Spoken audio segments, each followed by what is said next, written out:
Ok, muy buenas tardes a todos. Bienvenidos nuevamente a una nueva capacitación del Hospital Digital y de la Sociedad Chilena de Medicina Intensiva y Ministerio de Salud. Soy el doctor Darwin Acuña y en el día de hoy vamos a dar inicio a un simposio de terapia nutricional o manejo nutricional en paciente crítico con COVID-19. En el día de hoy tengo el agrado de estar acompañado de dos damas que son con mucha experiencia en el área nutricional. La primera de ellas es la doctora Karin Papapietro.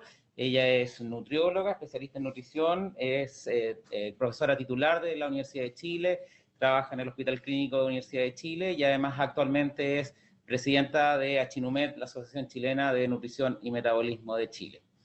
Y además estoy acompañado hoy día de María Angélica Verazaín. Ella es enfermera, trabaja también en el Hospital Clínico de la Universidad de Chile, es activa participante también de nuestra Sociedad Chilena de Medicina Intensiva y a las dos les doy la bienvenida el día de hoy. Muchas gracias por acompañarnos. Muchas gracias. Aprovecho también de hoy darle un cordial saludo a los kinesiólogos y las nutricionistas que están en de día, que tengan un gran día y que lo pasen excelente además.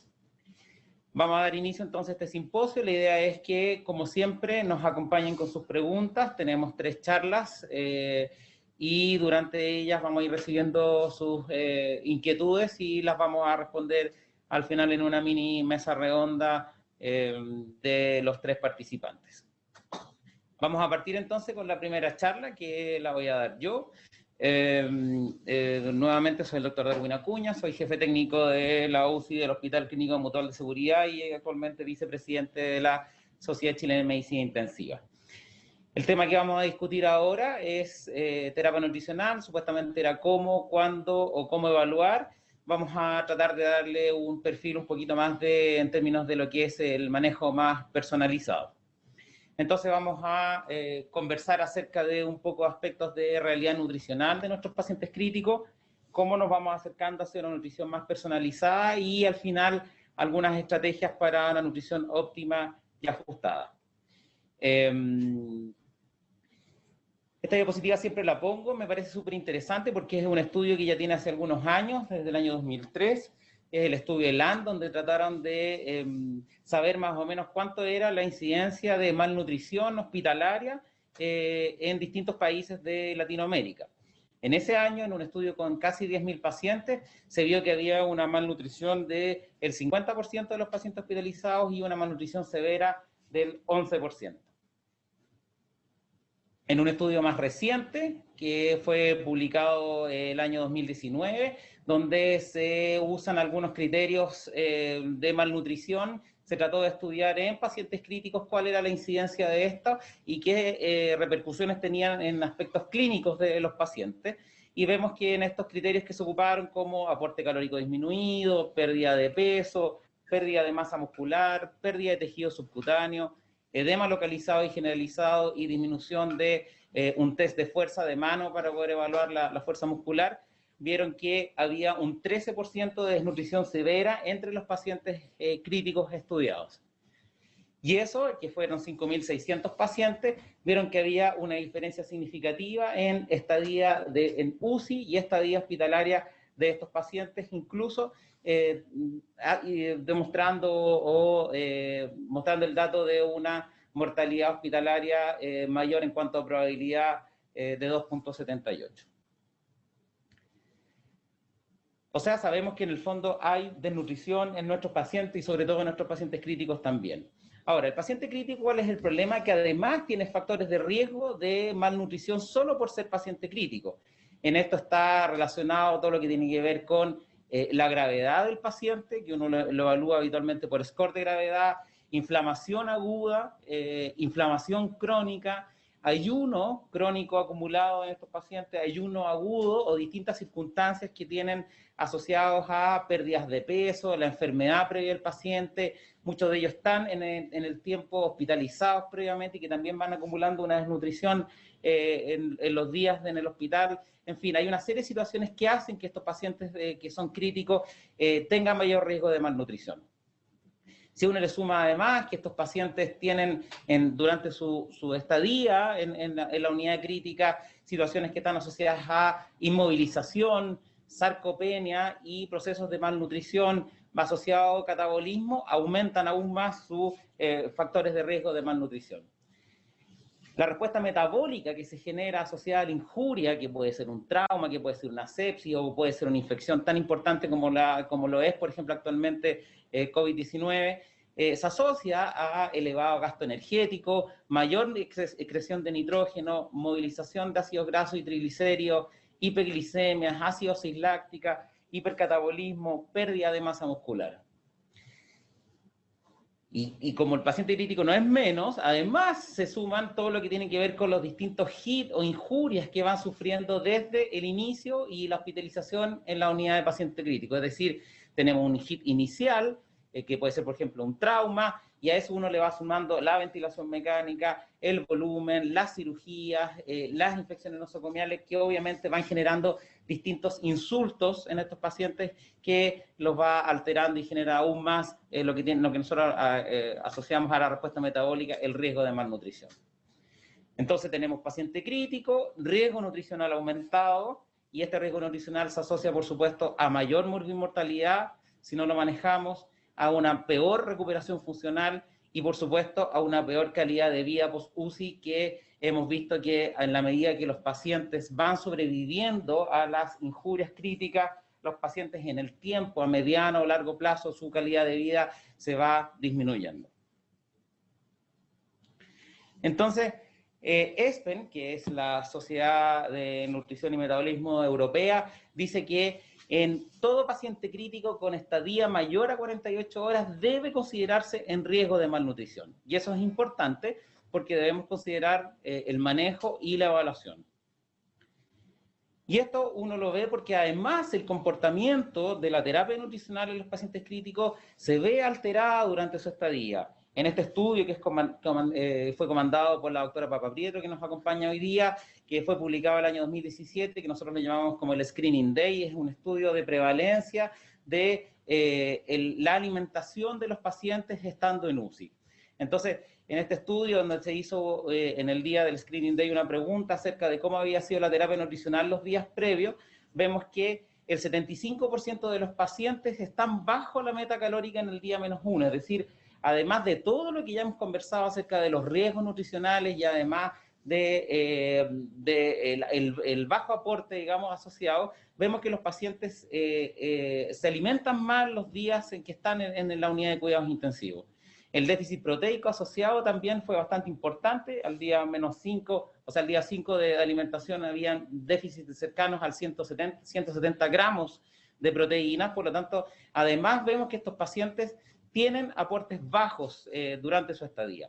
Y esta relación que ven aquí en estos dos gráficos, tanto para proteínas como para energía, nos hace ver de que, en general, aquellos pacientes que tienen menores aportes proteicos y energéticos, sobre todo cuando están asociados a mayor riesgo nutricional dado por el Nutri-Score, que después se los voy a explicar algunos aspectos de él, tienen mayor probabilidad de mortalidad. O sea, en el fondo, los pacientes reciben menos, si además son más graves, tienen mayor riesgo de mortalidad. Entonces, ¿qué tenemos? Tenemos pacientes con alta prevalencia de malnutrición, tenemos un paciente crítico con múltiples factores de riesgo para malnutrición, hay un catabolismo asociado a pérdida de masa magra, debilidad y peor resultado de funcionalidad, conocido bajo aporte calórico proteico durante estadía en UCI, y además peores resultados asociados a malnutrición y bajo aporte. Entonces de ahí nace el concepto un poco de nutrición personalizada, que se ha ido adaptando un poco a lo que era antiguamente lo que llamábamos como soporte nutricional o simplemente nutrición. Actualmente sabemos que el paciente se ve favorecido de una terapia nutricional que no solo tiene el objetivo de aportar macronutrientes, sino además modular respuesta metabólica, disminuir el catabolismo e incluso tiene efectos sobre la respuesta inmunitaria. Entonces nosotros tratamos actualmente de poder enfocarnos específicamente en el paciente y poder aplicar una terapia nutricional ajustada o personalizada. Entonces el objetivo de esto es diagnosticar objetivamente el riesgo nutricional, diagnosticar en forma confiable y al lado de la cama del paciente los requerimientos energéticos que se sabe varían durante la evolución y definir las herramientas adecuadas de evaluación del efecto de la nutrición sobre el paciente. En este esquema del Dr. Bennerman vemos que hay arriba un grupo de pacientes que son heterogéneos, son pacientes críticos de distintas características, distintas edades, comorbilidades, injurias, etc. A esos pacientes nosotros les aplicamos una evaluación de riesgo, que los separa finalmente en los grupos de abajo, que son de alto riesgo y bajo riesgo. Entonces nosotros nos tenemos que preocupar de los pacientes de alto riesgo, porque son los que más se van a favorecer de una terapia nutricional más agresiva.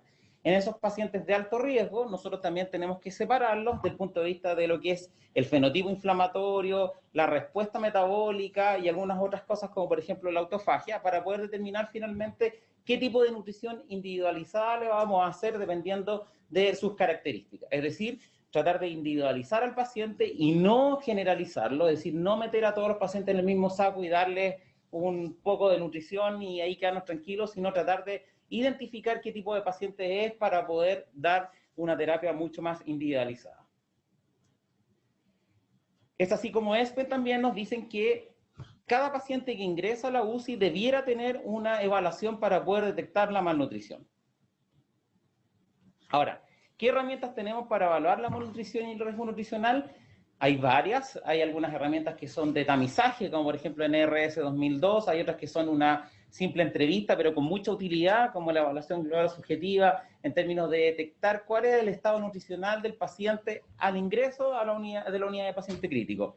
También tenemos el Nutri-Score, que es un score que se validó hace algunos años por un grupo canadiense que trata de identificar cuáles son las variables que podrían decirnos que el paciente se va a beneficiar de una nutrición más agresiva, que incluye la edad, gravedad por Apache y SOFA, número de comorbilidades, días de hospitalización previa al ingreso de UCI y niveles de interleuquina 6. Y eso se le asigna un rango, un puntaje y se determina finalmente el riesgo nutricional.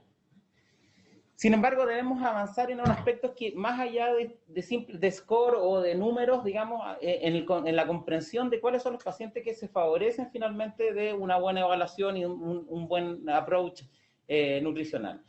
Y este trabajo es re importante en eso porque es una iniciativa que se llama GLIM, que es avanzar acerca de lo que es la malnutrición hospitalaria, en donde se junta un grupo donde se genera este consenso, este reporte de consenso, que habla fundamentalmente de qué factores podrían estar asociados a una mayor malnutrición en los pacientes. Y determinan lo que nosotros llamamos los criterios fenotípicos, que tienen que ver fundamentalmente con el paciente, pérdida de peso, bajo índice de masa corporal, disminución de masa muscular, y además los criterios etiológicos, es decir, ingesta alimentaria reducida y el nivel de inflamación de estos pacientes. Entonces, dentro de eso, lo importante no es que se fijen en los criterios o cuánto puntaje se le da, sino simplemente que se tomen en cuenta que la importancia de estos elementos para poder validar la malnutrición. Entonces, en el fondo, ellos dicen que de los criterios fenotípicos o los criterios etiológicos, la malnutrición va a estar determinada por un criterio de cada uno de ellos, y también hay unos criterios de severidad de malnutrición que van a estar determinados por valores más extremos de cada uno de estos criterios. Entonces, lo importante es saber que pérdida de peso, bajo índice de masa corporal, reducida ingesta previo al ingreso a la UCI o inflamación son factores de malnutrición, como lo habíamos comentado previamente. Pero lo que yo creo que lejos tiene mucha importancia es agregar lo que nosotros hablamos ahora como pérdida de masa muscular. ¿Por qué? Porque en el fondo dentro del concepto de inflamación aguda hay una serie de procesos que tienen que ver con disfunciones de todo tipo, inflamación, denervación, silencio mecánico, inmovilidad, que determina finalmente que haya elementos que se juntan para que se produzca una pérdida muscular aguda. Y todos hemos visto pacientes críticos que después de muchos días de evolución se transforman en críticos crónicos y que tienen pérdida de masas musculares, siempre lo encontramos súper flaco y no sabemos por qué, y empiezan, la movilidad está bastante disminuida. Eso es fundamentalmente por pérdida muscular aguda asociada a proteólisis, catabolismo, etc. Y eso cobra fundamental importancia actualmente y se une a la terapia nutricional fuertemente actualmente porque tiene que ver con el proceso de rehabilitación y recuperación funcional que entiendo vieron ayer y que hay que estar revisando permanentemente porque la rehabilitación es fundamental en estos pacientes. De eso, entonces, la evaluación ha tenido un boom actualmente que yo creo que es muy importante considerar, y han salido cada vez más herramientas asociadas fundamentalmente al ultrasonido, que no es motivo ahora de esta presentación sugerirlo o no sugerirlo, se puede conversar, pero es una herramienta más para poder evaluar cómo va, por ejemplo, la masa muscular en estos pacientes. Una de las cosas que se pueden hacer, por ejemplo, es una evaluación de ultrasonido del músculo recto femoral, que se hace con un esquema bien definido y es bastante fácil de hacer, pero lo importante de eso es que uno se da cuenta que a lo largo de los días, cuando uno va midiendo el grosor del músculo del cuádriceps, va habiendo una disminución de este, que está fundamentalmente asociado con esta pérdida muscular aguda, y que es importante cuantificar y objetivar para poder intervenir, que finalmente es el objetivo de lo que uno hace con la terapia nutricional. Entonces, en cuanto a evaluación, uno tiene un paciente que tiene riesgo de desnutrición preingreso y uno lo podría evaluar, ¿cierto?, por la evaluación global subjetiva, que es una entrevista hecha por un experto que evalúa finalmente cuál es la condición de nutrición previa. Y en el riesgo de nutrición hospitalaria tenemos elementos como la gravedad, obviamente mientras más grave el paciente, más riesgo de nutrición tiene, score como el Nutri-Score, considerar el ayuno prolongado hospitalario, y otros criterios más nuevos como los criterios GLIM y el ultrasonido muscular. Esto de tal forma que genera la evaluación o la evidencia de un paciente crítico con riesgo nutricional y que va a requerir un manejo nutricional más intensivo. Entonces, ¿cómo nos adentramos en lo que es la estrategia nutricional óptima y ajustada a estos pacientes? Primero, decir que en relación a la respuesta catabólica al estrés y la injuria, es súper importante considerar lo que aparece abajo, en la frase de abajo, que en etapas muy precoces de esta gran respuesta metabólica, la producción de glucosa puede llegar a ser cercana al 50 o al 75% de los requerimientos. Esto quiere decir de que en el fondo solo por la respuesta metabólica asociada a la estimulación hepática, liberación de glucosa por neoglucogénesis y otros procesos, fácilmente podríamos estar generando requerimientos de hasta el 50% de glucosa. Y esto es importante porque nos acerca al concepto un poco de lo que es la nutrición un poquito más hipocalórica en los primeros días, que vamos a conversar después, y que podría ayudarnos en el proceso, ¿cierto?, de la terapia.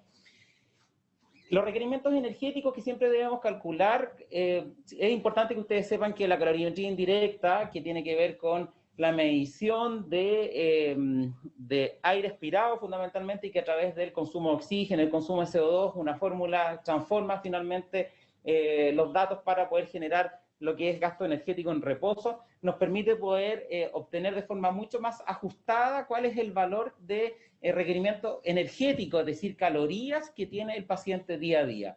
Es así como que en general las distintas sociedades en el mundo que han hecho guías acerca de esto nos dicen que en pacientes ventilados el gasto energético debería ser determinado por calorimetría indirecta.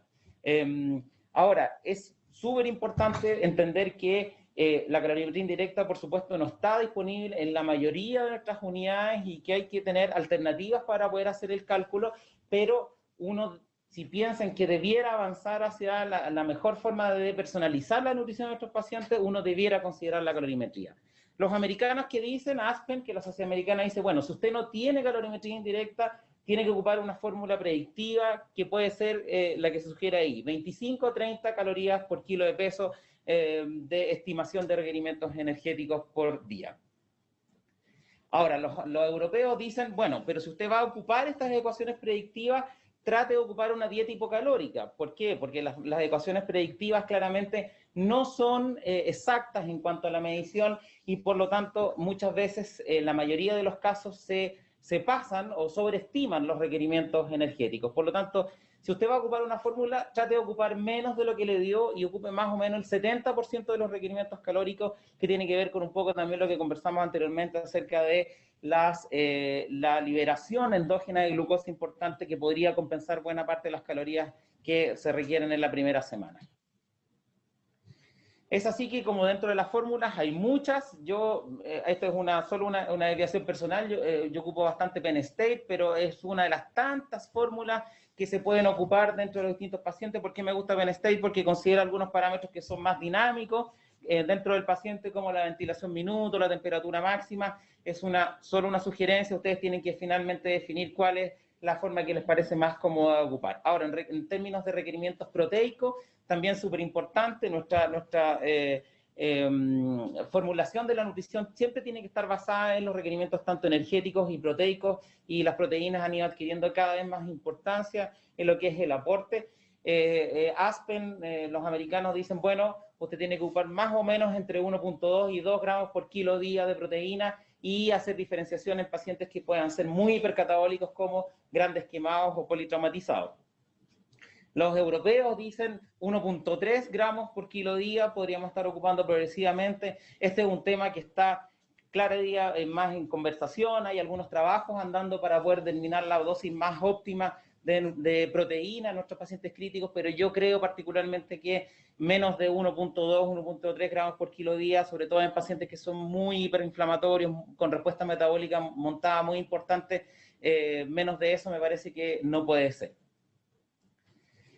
Ahora, ¿cuándo iniciar la alimentación? Esto es algo que siempre es un tema controversial, en distintas UCI, la experiencia que uno vive diariamente nos muestra que en general la nutrición es algo que se abandona por algunos días. Muchos equipos tal vez no le dan la importancia necesaria a esto, y tal vez a veces alguien ante el quinto o séptimo día se acuerda de dar un poco de alimentación a los pacientes, pero la verdad que se ha visto que de forma bastante categórica, mientras más precoz inicia la nutrición enteral, es mucho mejor. Y precoz estamos hablando antes de 48 horas.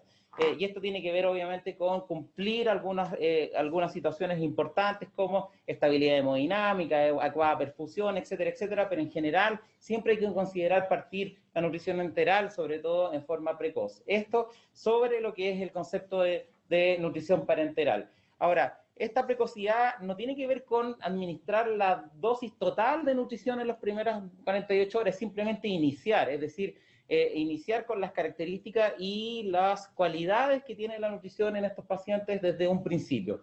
Por favor, acuérdense de eso, partir precozmente y sobre todo en nuestros pacientes más críticos, que se van a beneficiar mucho de eso. Entonces, en este esquema que hizo el doctor Wichmeyer acerca de lo que es nutrición personalizada, ustedes ven abajo el tiempo de las distintas fases del paciente crítico, agudo, crónico, recuperación, en el eje de la derecha las proteínas, en el eje de la izquierda las calorías, y uno puede ver que las curvas, la curva de más abajo son las calorías, que uno, dependiendo del tipo de paciente, parte un poquito más tímido, entre comillas, con estos aportes que son más progresivos, probablemente menores de lo que da la fórmula, y que uno es un poquito más agresivo en aquellos pacientes que llegan muy malnutridos o que puedan tener más riesgo nutricional. Y las proteínas, tratar de un principio iniciar con dosis más o menos adecuadas, estamos hablando cercanas al gramo al principio por kilo día, ya ir aumentando progresivamente. Y ustedes pueden ver que en las fases crónicas y sobre todo en la fase de recuperación, el aporte calórico proteico es mucho mayor, porque necesitamos mucho más sustrato para recuperarnos y rehabilitarnos del gran insulto que tuvimos durante la estadía en UCI. En este otro esquema, que es del doctor Santen, publicado el año pasado, muestra algo parecido, es decir, tenemos una fase inicial donde nosotros vamos partiendo el primer día con 25%, vamos agregando el segundo día 50%, el tercero 75%, y así vamos avanzando hasta tratar de llegar pronto, aquí habla del cuarto día, pero puede ser la primera semana con el 100% de aporte. Las proteínas, en cambio, uno parte inicialmente, ojalá con más cercano a la meta. Actualmente hay varias fórmulas que están consideradas donde tienen una relación proteínas y calorías no proteicas bastante mayor, es decir, que tienen más gramos de proteína de fórmula que calorías, por lo tanto nos podrían acercar más a este concepto de aportar más proteínas y calorías en las primeras etapas. Y de ahí posteriormente, dependiendo de las distintas etapas post-UCI y post-descarga del hospital, el aporte va aumentando. Entonces esto lo podría resumir de la siguiente forma, ya para ir terminando. El paciente crítico, la pregunta que uno tiene que hacerse es, ¿puede comer en los próximos 3 o 4 días? Si puede comer, obviamente la dieta que vamos a dar es oral, ¿cierto? Si en cambio no puede comer, tenemos que evaluar el riesgo nutricional para poder adaptar, ¿cierto?, lo que es la terapia nutricional a lo que necesita el paciente. Es decir, hacer un estudio de tamizaje, aplicar criterios LIM, lo que ustedes estimen conveniente, y determinar finalmente los requerimientos de energía a través de calorimetría indirecta o alguna fórmula de cálculo. Las proteínas, como ya les comenté, a partir de 1.3 gramos por kilo día.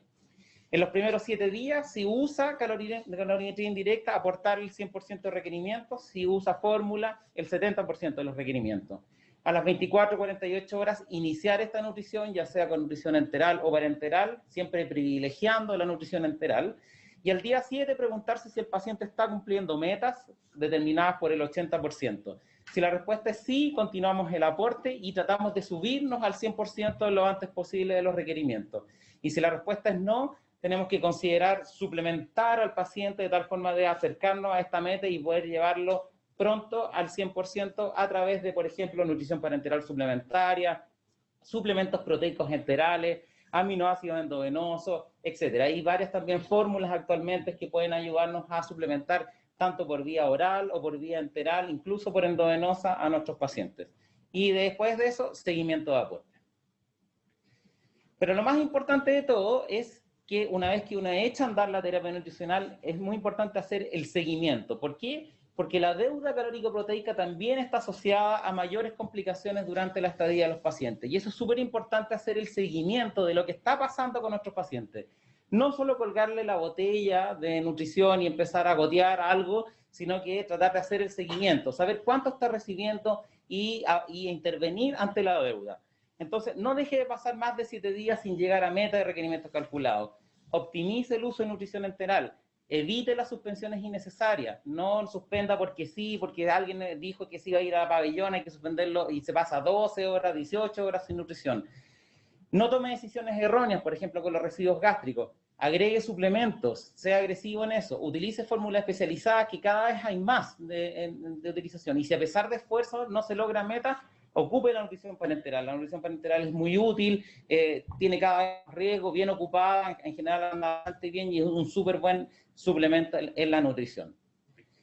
Este esquema, lo mismo, lo importante es que sepan que cada vez estamos avanzando más en el conocimiento acerca de la modulación de la respuesta metabólica y la nutrición, vamos avanzando en el uso de ejercicio, de vitaminas, de moduladores de la respuesta metabólica, en fin, la idea es ir avanzando cada vez más para poder ofrecerle a los pacientes la mejor terapia para recuperar.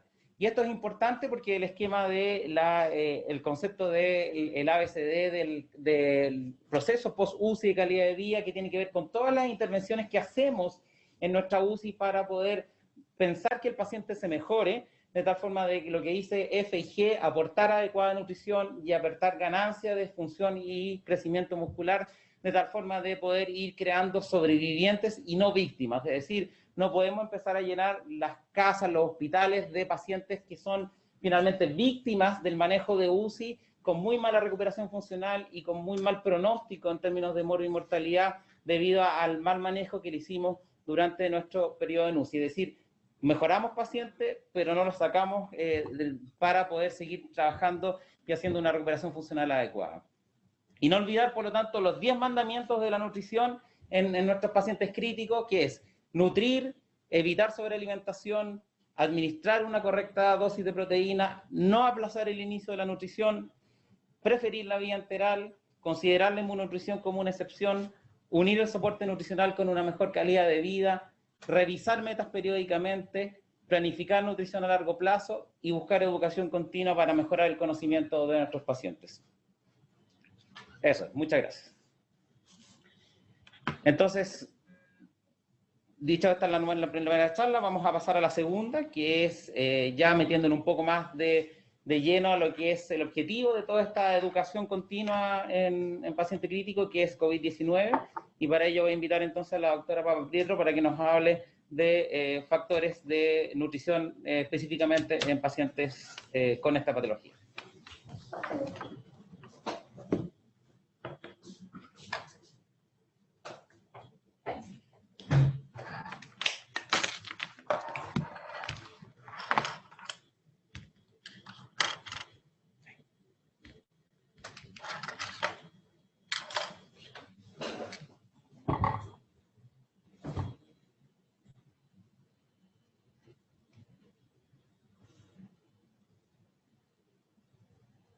Muchas gracias. Muy buenas tardes. Vamos a enfocarnos en el paciente con patología COVID y vamos a revisar algunas cosas atingentes para esto, como son las características desde el punto de vista del interés de la nutrición, las limitaciones del paciente crítico, el metabolismo y la intervención nutricional que se puede hacer y que se debería hacer en este paciente. Las características de este enfermo, como podemos extraerlo ya de varias publicaciones, las iniciales y con un número mayor de pacientes en China, pero también ya aparecen publicaciones de países con una incidencia de COVID tan alto como Italia, también ya hay publicaciones norteamericanas. Debo decir que ninguna incluye aspectos nutricionales, pero podemos destacar cosas relevantes como la frecuente presencia de pacientes de la tercera edad que por su condición ya suelen tener alguna implicancia nutricional. Es frecuente encontrar comorbilidades como la diabetes, que también produce en el tiempo un deterioro en muchos de los pacientes. Y podemos destacar dentro de los reportes de evolución del paciente crítico COVID la necesidad de ventilación mecánica, frecuentemente desarrollan falla multiorgánica, la necesidad de ponerlos en prono o usar ECMO, y encontramos que la permanencia en UCI es entre 7 y 14 días, o sea, este paciente no solo pasa por UCI, sino se puede quedar bastante. Estos pacientes, entonces, estas características ya están diciendo desde el sentido común que van a necesitar soporte nutricional. Pero el paciente COVID tiene unas características de trabajo con él que ya todos conocemos. Es un paciente que está habitualmente con un confinamiento especial y la protección del personal sanitario que estamos en contacto con ellos es prioritaria. Por lo tanto, este paciente necesitamos reducir la exposición y esto implica que vamos a reducir la manipulación y simplificar para ello los procedimientos en la medida de lo posible. Y en términos de nutrición, vamos a tratar de simplificar lo más posible. Como se dijo en la exposición anterior, la evaluación nutricional en el paciente crítico es un elemento que se debe hacer, pero si recordamos que los instrumentos validados para hacer una evaluación nutricional y determinar el riesgo, como por ejemplo la evaluación global subjetiva, el NRS 2002, que es de screening, y el GLIM, consideran como indicadores importantes para realizar la evaluación que el paciente haya tenido una alimentación deficiente en el último tiempo, que haya tenido pérdida de peso involuntaria, la gravedad de la enfermedad y un índice de masa corporal bajo o un enflaquecimiento evidente. En los reportes iniciales se recomendaba para COVID, y se puede hacer y recomendar, si no se puede interrogar esto al paciente al ingreso, hablar con los familiares o preguntárselos por teléfono. Pero todos sabemos que llega un momento en que esto también no es muy fácil hacerlo en la práctica, con todo el recargo de trabajo y la situación. Entonces podemos mirar los antecedentes clínicos del paciente y vamos a ver si el paciente tiene tercera edad, si ya tiene una comorbilidad que afecte su estado nutricional, como una diabetes, por ejemplo, y los reportes nos indican que la presencia de síntomas están en promedio 7 días antes de llegar a la UCI. Entonces, en 7 días antes al menos, o en promedio, el paciente, además de tener esto, puede haber tenido tos, fiebre, decaimiento, anosmia, diarrea, todas cosas que van a hacer que probablemente haya perdido bastante el apetito y que tenga una alimentación deficiente. Por lo tanto, ¿y la obesidad? Bueno, la obesidad es un elemento confundente porque no es el enflaquecimiento evidente que uno puede ver en un bajo índice de masa corporal, pero estamos en Chile y lamentablemente nuestros datos epidemiológicos dicen que la frecuencia de la obesidad asociada a la sarcopenia no es menor. Por lo tanto, como lo relevante a la hora de la composición corporal y el estado nutricional es la sarcopenia, lo más probable es que la mayor parte de nuestros pacientes obesos que llegan y que también han pasado por esta etapa de fiebre, decaimiento o pérdida de apetito, sean sarcopénicos previamente. Con el confinamiento y el reposo, la inflamación, esta sarcopenia desde luego va a aumentar. De tal manera que la evaluación nutricional en este contexto de prevenir la contaminación y disminuir la interacción con el enfermo, podemos sacarlo o inferirlo perfectamente de la anamnesis general del paciente. Otra característica relevante del paciente con esta enfermedad es aquella que tiene que ver con las necesidades nutricionales de estos enfermos. Como se dijo previamente, el ideal es medir con calorimetría indirecta. En este momento se desaconseja realizarla, aunque se tenga, por el riesgo de contaminación, salvo que en esa unidad de cuidados intensivos, como hay algunas en Bruselas, por ejemplo, que tienen una metodología con enfermería, con aislamiento ya bastante estudiada para poder hacerlo en algunos pacientes. Pero cuando no es ese el contexto, se desaconseja usar la calorimetría de rutina en estos pacientes. Las fórmulas matemáticas en general no han demostrado ser apropiadas para el paciente crítico y por eso se ha recomendado usar estas fórmulas de aproximación o que van entre 20 y 25 hasta 30 calorías por kilo según el momento de enfrentamiento del paciente. Entonces, las formas de estimar o medir las necesidades nutricionales del paciente COVID también están limitadas. Y ahí tenemos que acordarnos entonces para acercarnos de algunas características metabólicas de la enfermedad, cuáles son principalmente la inflamación, que nos va a determinar una necesidad mayor de proteínas, pero también nos va a determinar insulinoresistencia.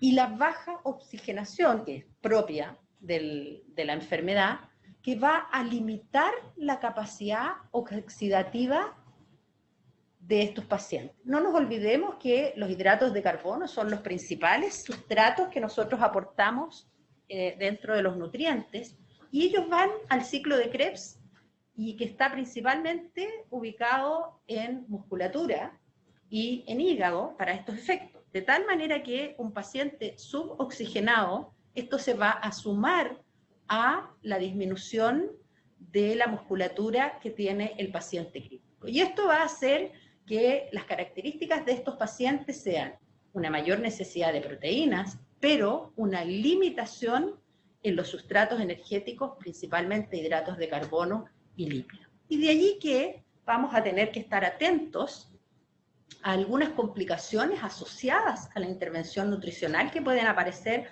más frecuentemente en estos pacientes, como la hiperglicemia, que va a venir de la insulinoresistencia y la inflamación, la hipertrigliceridemia, que también se va a asociar a la inflamación, pero en estos pacientes con frecuencia se usa propofol, que viene en una solución lipídica que habitualmente es de una composición de ácidos grasos de cadena larga, que hace que el clearance de los lípidos intravenosos sea más deficiente y por lo tanto vamos a tener con frecuencia hipertriglicemia. Estos pacientes también tenemos que estar atentos para programar nuestra nutrición si son más retenedores de CO2 y desde luego monitorizar para prevenir síndrome de realimentación y atención con la hipofosfemia.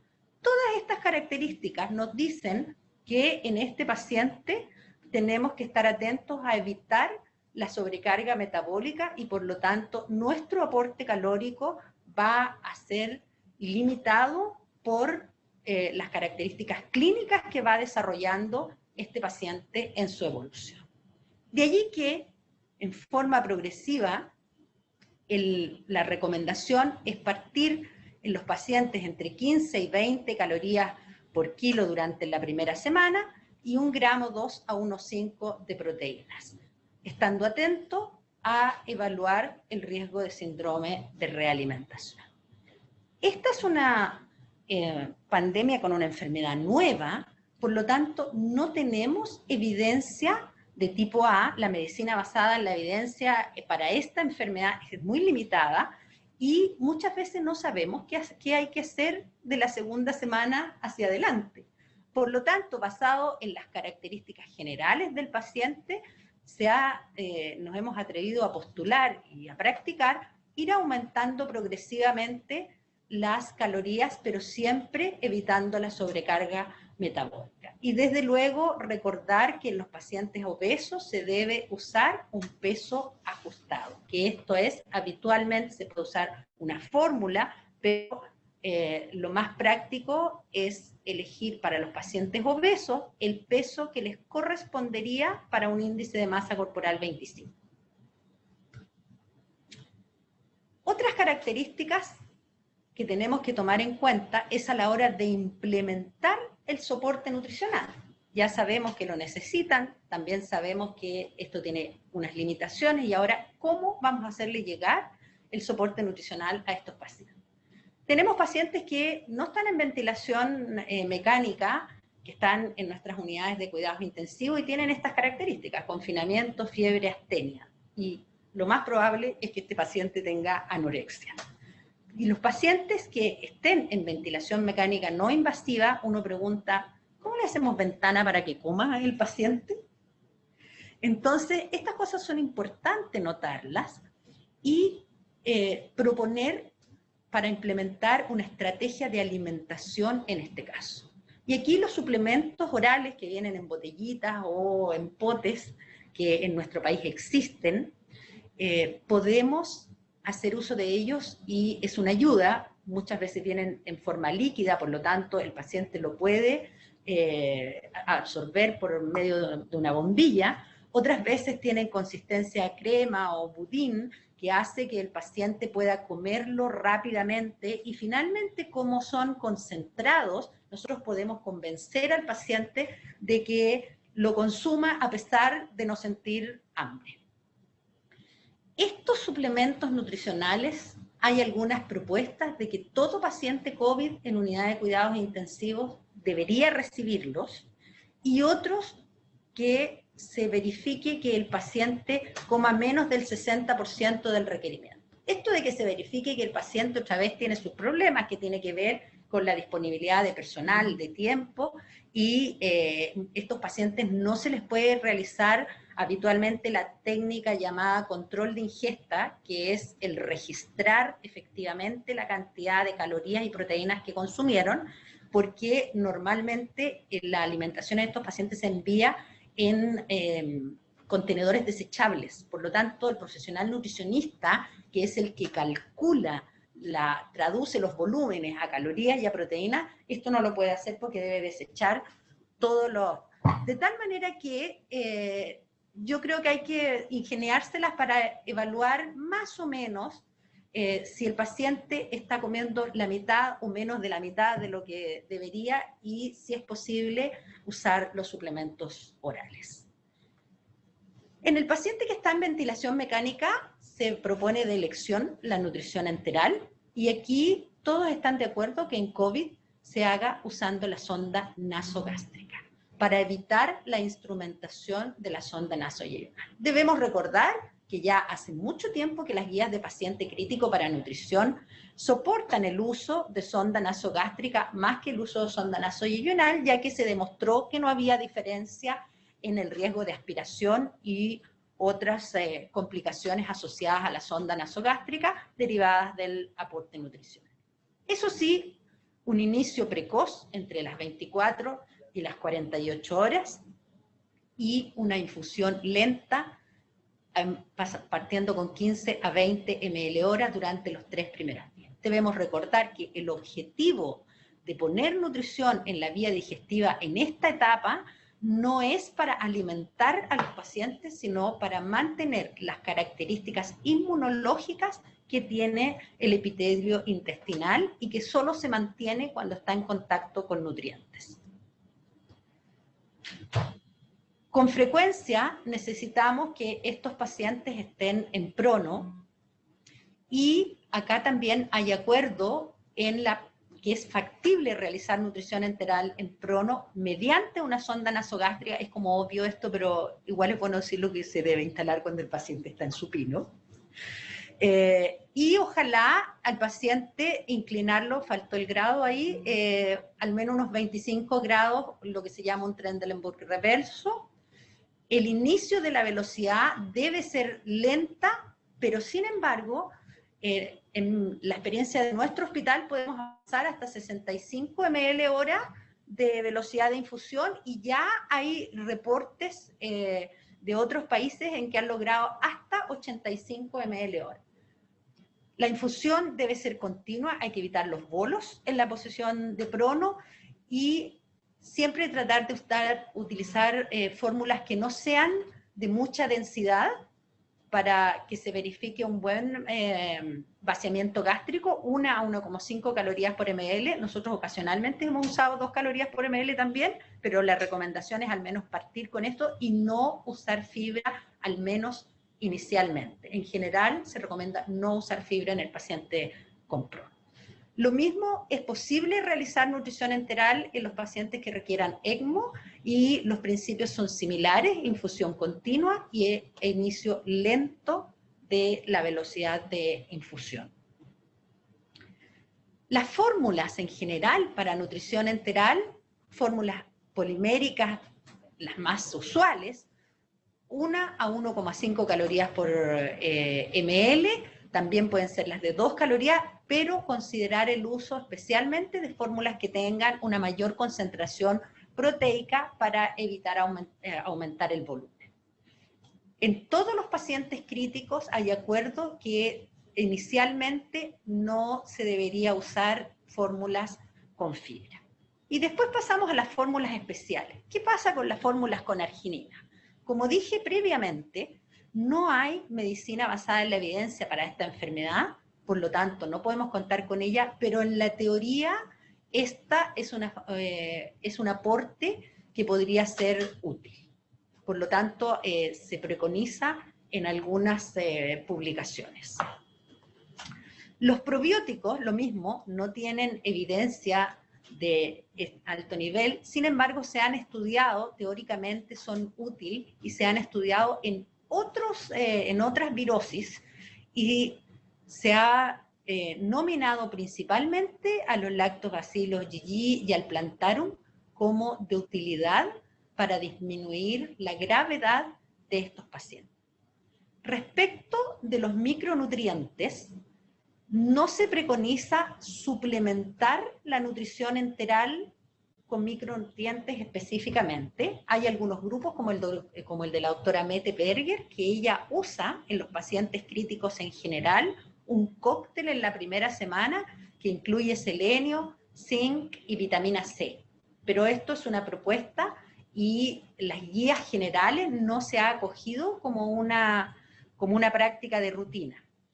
Lo que en pacientes COVID se ha determinado en un par de estudios es que la vitamina D está deficiente en los pacientes más graves, y por lo tanto esta es una línea de investigación que ya partió. Actualmente la recomendación frecuente es medir la vitamina D en estos pacientes y suplementarla en aquellos que estén deficientes, utilizando las dosis habituales.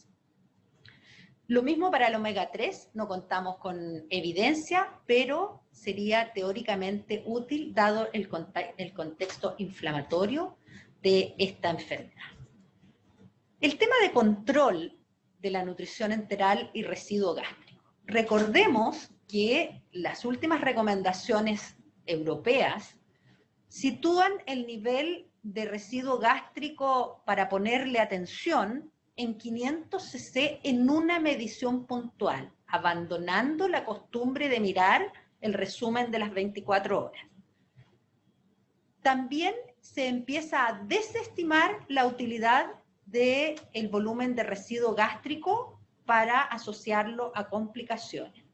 Y en el paciente crítico con COVID específicamente se ha decidido evitar la medición de residuo gástrico en lo posible para evitar la instrumentación, dado que ya tenía un contexto de, no puedo decir poca utilidad, pero ya antes de esta pandemia se estaba empezando a desestimar el uso de la medición de volumen de residuo gástrico. Y esto en este momento principalmente porque aumenta el riesgo de contaminación por los aerosoles. La prevención de complicaciones de la nutrición enteral se recomienda en COVID hacerla principalmente asociado a la observación clínica del paciente. Esto es muy importante, evitar la constipación. Obviamente, si un paciente no tiene deposición en 6 días, lo más probable es que su residuo gástrico, si lo medimos, va a empezar a subir o va a estar alto. Pero, entonces, tratar de estar muy atento a la frecuencia con que los pacientes defecan y asegurar prokinéticos o alguna otra modalidad como usar, por ejemplo, polietilenglicol en caso que el paciente esté más de 3 días sin defecar. En general, en todos los pacientes críticos se considera como deseable que el paciente defeque al menos día por medio. Y, por supuesto, atención a la distensión abdominal. De tal manera que la observación clínica nos puede ayudar bastante más que el examen físico del paciente. Otro aspecto relevante en estos pacientes es pensar en una buena perfusión esplácnica. Ojo con el paciente que está aumentando el requerimiento de drogas vasoactivas o aumentando los niveles de lactato, y especialmente ojo con el paciente que está en ECMO. Cuando hay sospecha de baja perfusión intestinal, entonces lo primero es no aumentar el aporte enteral y considerar si es prudente suspenderlo hasta reevaluar esta situación. Cuando los pacientes no pueden recibir en forma apropiada la nutrición enteral, en el paciente crítico en general se recomienda instalar una sonda nasoyeyunal. En el paciente crítico con COVID no se recomienda instalar una sonda nasoyeyunal. ¿Por qué? Para evitar la contaminación. Por lo tanto, hay acuerdo en recomendar que cuando hay hilio, hay mala perfusión esplácnica, hay diarrea severa o alguna condición que no permite progresar la nutrición enteral, se debe instalar nutrición parenteral complementaria o nutrición parenteral total, y lo más importante, la recomendación internacional es no demorar esta indicación. Y por lo tanto, los pacientes que vienen con un deterioro nutricional importante, iniciar esto ya al 3er día si es que la nutrición enteral no ha podido progresar de trófica, y en los pacientes que tienen riesgo nutricional uno puede dar la oportunidad a la nutrición enteral hasta 6º día para iniciar. Pero lo más importante es no dilatar la indicación de nutrición parenteral si es que la nutrición gástrica no es posible progresarla. Respecto de la composición de nutrición parenteral, la receta magistral, esa es que uno la programa por kilo de peso, todos los nutrientes. Recordar no usar lípidos del tipo omega 6, tipo intralípid, por ejemplo, porque estos pacientes tienen un contexto inflamatorio muy importante que al agregar este tipo de lípidos se va a exacerbar. En Chile, en general, la mayor parte ya está usando lípidos que son compuestos, no solo de tipo omega 6. Respecto de las bolsas tricamerales, que es la forma más usada en este momento para dar nutrición parenteral, conocidas como las prellenadas o listas para usar, hay que recordar que ellas necesitan de que se adicionen micronutrientes, y por lo tanto acá, ojo con la manipulación. Existen algunos lugares donde ya las bombas tienen extensiones y por lo tanto esto se manipula fuera del recinto del paciente, otros no. Aquí lo que hay que hacer es mucha atención a cómo se le va a administrar los micronutrientes a este paciente.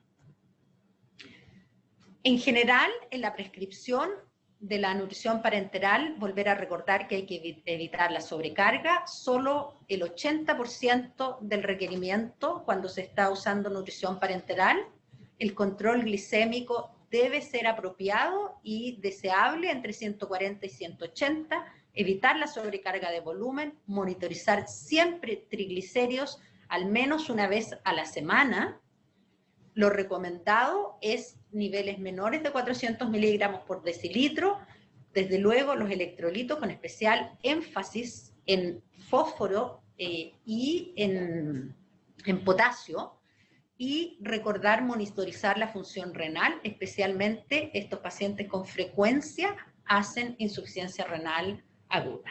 El hecho de prescribir nutrición parenteral no quiere decir que debamos eliminar la nutrición enteral en nivel trófico. Es absolutamente deseable y es un gran apoyo al sistema inmunológico mediado por incretina e inmunoglobulina A que se produce en el intestino si y solo si está en contacto con nutrientes. En la parte de proteínas y el aporte nutricional en general es muy importante después que el paciente sale de UCI. Ya hay varios estudios que muestran que la preocupación que se pueda implementar durante el periodo UCI disminuye mucho cuando el paciente se va a las áreas intermedias o cuando va a sala. Por lo tanto, hay que recordar que este paciente ojalá lleve los planes de nutrición, lleve los requerimientos en la epicrisis de la UCI para que el colega que los recibe pueda tomar en cuenta este aspecto. Y para recordar que durante la fase aguda, el aporte de proteínas no consigue un anabolismo eficiente. Hay una pérdida inevitable de musculatura durante la fase crítica y esto es materia de mucha discusión cuánta proteína se debería dar al paciente en la fase aguda, justamente porque no existe un aprovechamiento óptimo de nuestro aporte. Sin embargo, cuando el paciente sale de la unidad de cuidados intensivos, empieza la rehabilitación efectiva. Aquí tiene mayor posibilidad de ser acompañado en la parte kinesiológica, de aumentar la actividad física, y por lo tanto aquí la recomendación nutricional aumenta porque el paciente lo necesita, pero además tiene la característica que es capaz de utilizarlo y, como decimos, sacarle partido.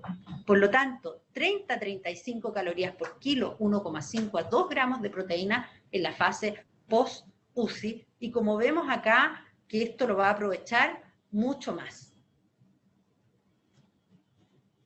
Este es un estudio que muestra cómo los pacientes después de la UCI en barras achuradas se ve lo que realmente ingieren y en barras rellenas lo que deberían ingerir, y tienen una menor ingesta de alimentos respecto de sus necesidades en esta etapa. Por lo tanto, para el paciente en esta etapa, no retirar el soporte nutricional hasta verificar una ingesta real aproximadamente del 70% de su requerimiento. Esto se le puede pedir a la nutricionista, ya es más fácil de hacer en esta etapa, considerar el uso de suplementos orales y también considerar mantener la nutrición enteral nocturna como apoyo a la alimentación diurna. Por lo tanto, ojalá no retirar las sondas nasoenterales hasta que se verifique que el paciente tiene una ingesta apropiada a lo que necesita. Y para terminar, entonces, el soporte nutricional en el paciente COVID sigue las recomendaciones generales del paciente crítico. El inicio de nutrición enteral precoz es importante en este paciente. Necesidad de evitar la exposición y la contaminación obliga a reducir la interacción con el enfermo y por lo tanto a simplificar la forma en que nosotros nos aproximamos a esta prescripción. Uso de sonda nasogástrica, evitar medir el residuo gástrico, nutrición parenteral cuando la vía gástrica no es suficiente y asegurar una adecuada nutrición fuera después del paso por la unidad de cuidados intensivos. Estas son las referencias y muchas gracias.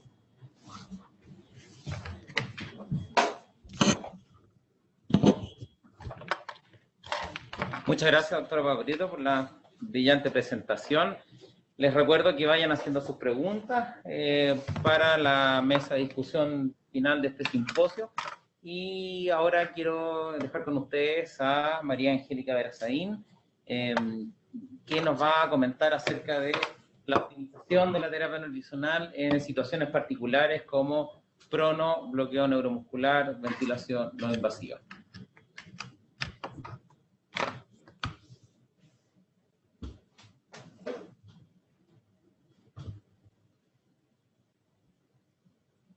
Muy buenas tardes. Como ya me presentó el doctor Darwin Acuña, mi nombre es María Angélica Verazaín, soy la enfermera coordinadora de la Unidad de Cuidados Intensivos del Hospital de la Universidad de Chile y a su vez soy past president de la División de Enfermería de la Sociedad Chilena de Medicina Intensiva. Primero que todo quiero agradecer la invitación de la Sociedad Chilena a esta conferencia, a este simposio, y al Hospital Digital por acogernos como medicina intensiva de poder hacer esta presentación. Lo otro que quiero agregar antes de partir, que como dijo el doctor y la doctora Papapietro, esta es una pandemia nueva, hemos aprendido mucho, demasiado, en estos meses de enero a lo que va a mayo, y todavía nos queda mucho por aprender. Ustedes no saben la cantidad de papers y documentos que hemos estado revisando en los distintos aspectos que significa el paciente crítico. Dentro de la ruta de presentación, la verdad que voy a repetir algunos conceptos que se dieron anteriormente. Les voy a mencionar también lo que dijo el doctor Acuña del Screening Day que se hizo en Latinoamérica, la terapia nutricional en el paciente críticamente enfermo, pero todo enfocado desde el punto de vista de la gestión de enfermería. ¿Qué pasa con estos pacientes con SARS-CoV-2? Y la gestión de enfermería que vamos a realizar en los cuidados de la nutrición enteral, parenteral y situaciones especiales, como por ejemplo pacientes que están en decúbito prono, con sedación profunda y con bloqueo neuromuscular. Y acá les voy a presentar esta foto del Screening Day. Es una foto que me gusta mucho porque quiero contarles acá que tanto la doctora Papapietro como el doctor Ricardo Galvez son uno de los mentores para los cuales yo me interesé en este tema de la nutrición en los pacientes críticos. Y acá, antes de contarles del Screening Day, quiero transmitirles que en este momento hay enfermeras de todas partes de Chile que están viendo este simposio. Y si bien es cierto, hay enfermeras especialistas en distintas áreas, en ventilación mecánica, en sedación, en bloqueo neuromuscular, en protocolos de glicemia. Uno de los mensajes que me gustaría transmitir, que ojalá idealmente en cada una de las UCI de Chile exista una enfermera que se dedique a la terapia nutricional y que le interese este tema. Porque con esto van a ver ustedes más adelante que vamos a contribuir a salvar muchas vidas y a mejorar el outcome de nuestros pacientes. En este screening de Latinoamérica se hizo en 7 países, participaron 106 hospitales, la doctora lo lideró acá en Chile, y fue un estudio observacional multinacional destinado a investigar el estado de la nutrición clínica en Latinoamérica y reveló que los pacientes de las unidades de cuidados intensivos no reciben apoyo nutricional suficiente. Es más aún, el 74% de los pacientes padece de un nivel de desnutrición moderado a grave. Y ellos llegaron a resultados tanto en el año 2016 como en el 2017, donde se vio que en Latinoamérica cerca del 50% de los pacientes adultos estaban malnutridos al ingreso al hospital, y en los pacientes de la UCI particularmente, el 76,3% mostró malnutrición según la evaluación global subjetiva. Estos datos en el año 2017 muestran más o menos lo mismo. El 74% de los pacientes de UCI presentaron un cuadro de desnutrición y el 49% de los adultos críticos presentan un déficit proteico. ¿Qué pasó en Chile? En Chile sucedió que el 61% de los pacientes estuvo bajo la meta calórica con un déficit calórico proteico en el que se acumuló con el tiempo. El 61% recibió menos del 90% de la meta calórica en el día 1 de hospitalización y el déficit acumulado aumentó a 3.500 kilocalorías después de 5 días de hospitalización en la UCI. y el 62% de los pacientes presenta déficit de proteínas ya en el día 1 de ingreso a las áreas críticas. Ahora, quiero comentarles que si bien el equipo de salud está ocupado en este momento desde enero, febrero, yo diría que más aún ahora en marzo, abril, mayo, está preocupado de proporcionar los elementos de protección personal para su personal. Está preocupado de capacitar cómo se usan, aumentar la cantidad de ventiladores, reorganizar las camas críticas. También es importante que nos dediquemos y nos sentemos a conversar sobre aspectos nutricionales de estos pacientes. Ahora, ¿qué pasa con la pandemia SARS-CoV-2? El soporte nutricional es la base del tratamiento. Ya acá, la verdad que nos vamos a candidatear con este aspecto, pero es demasiado trascendente. Es importante establecer regímenes de terapia individual, evaluarla, monitorearla y tiene que tener un ajuste dinámico. Debe ser considerado como una parte integral del enfoque para los pacientes víctimas de la infección por SARS-CoV-2 en la UCI. Ahora, ya se mencionó anteriormente, pero para graficarles que los pacientes que no están ingresando a las unidades de cuidados intensivos son personas mayores frágiles, que tienen ya sea obesidad o malnutrición y que portan comorbilidades, varias de ellas en realidad. Acá en Medscape se presenta como una noticia y perspectiva a nivel español, italiano, que ellos tienen muchos datos que sugieren que la mayor gravedad del COVID-19 es en pacientes que cursan con obesidad. Y la obesidad, mencionan ellos que incrementaba casi el doble el riesgo de hospitalización, la necesidad de cuidados críticos, pero acá está la diferencia en personas menores de 60 años. Y los pacientes COVID-19 con un índice de masa corporal mayor a 35 kilos por metro cuadrado tienen 7 veces más probabilidades de requerir ventilación mecánica. ¿Y por qué menciono esto a los pacientes con obesidad? Porque son para el equipo de enfermería un gran desafío en la atención, porque además se requiere mucho más personal para poder atenderlo. Desde el punto de vista de enfermería, como también decía la doctora recién, no hay una evidencia respecto a la terapia nutricional específica para estos pacientes críticos y no críticos con el COVID-19. Entonces, ¿qué es lo que tenemos que considerar? Primero, las premisas básicas habituales utilizadas en el manejo nutricional de cualquier paciente.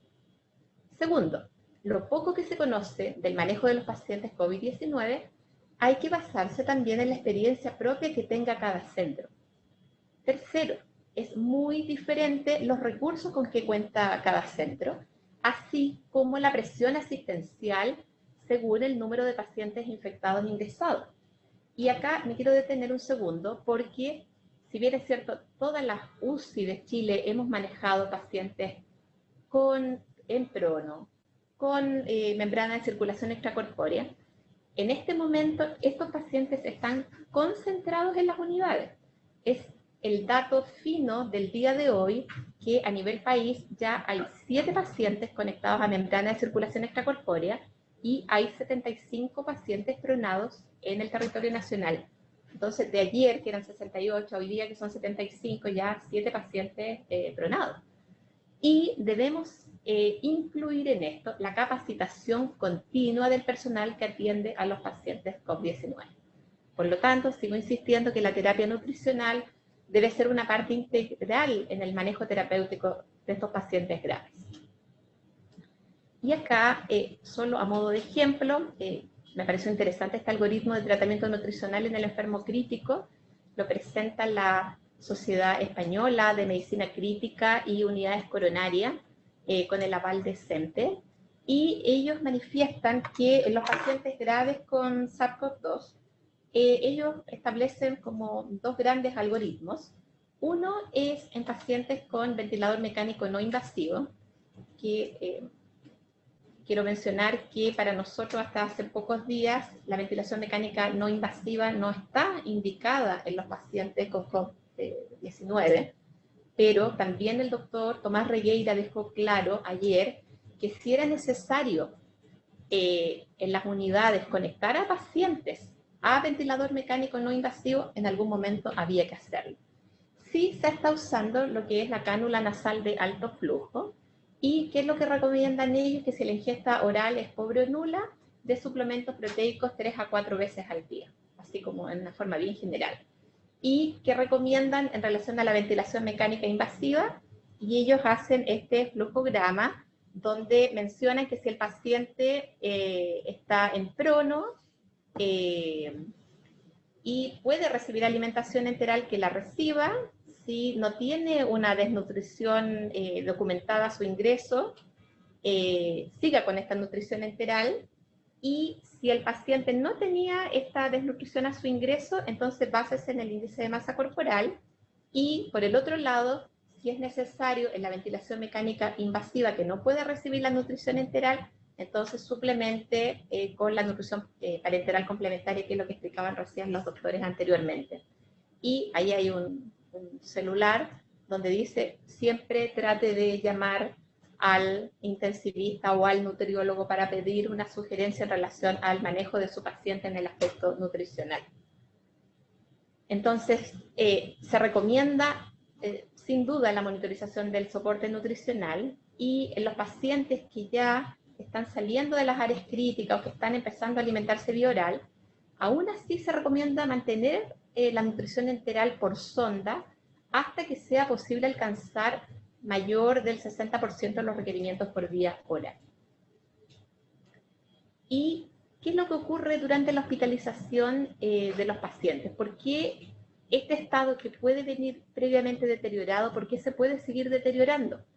Porque es una realidad, y nosotros como equipo de enfermería lo sabemos, que se puede perder valiosos tiempos de alimentación por muchos procedimientos médicos o de enfermería que se realizan las 24 horas del día. Y esta indicación, entre comillas yo puse ahí régimen cero, por tiempos prolongados o más prolongados de lo que tiene que ser asociado a estos procedimientos. Entonces, eso es lo que finalmente tenemos que tratar de evitar. Para poder brindar esta nutrición a los pacientes críticos, lo ideal es contar con un equipo multidisciplinario. Y esto yo creo que se puede incorporar en cualquier parte de Chile, porque usted va a contar con un médico, un químico farmacéutico, su nutricionista, equipo de enfermería, porque de todos ellos y del complemento de cada una de las indicaciones va a depender la prescripción de la nutrición, el catéter que se va a usar, la sonda, la preparación de la fórmula, cómo se va a administrar, cómo se va a controlar y cómo va a ser el mantenimiento.